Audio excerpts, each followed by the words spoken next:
What's new mga ka-locals?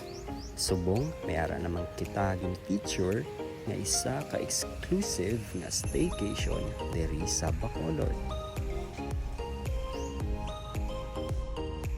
Kag pwede man ni mga ka-locals mag-isa ka events place para sa inyong weddings, birthdays, or any parties.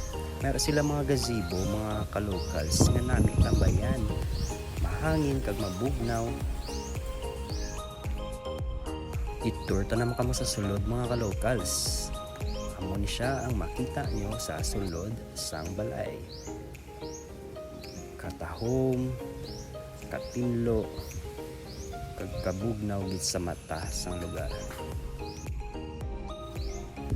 Kag makita nyo man mga ka-locals ang ila dako swimming pool na pwede gid sa tanan.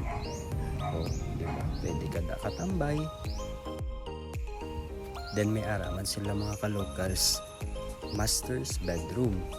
Kag matanaw nyo man o makita ninyo ang ila nga swimming pool.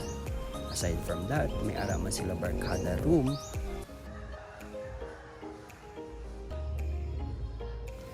Kompleto gid sila sa amenities mga ka-locals.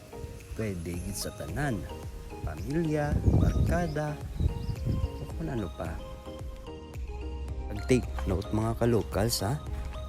Barato gid sila kag lapit lang. Ara lang sila sa Alihis sa may Bacolod.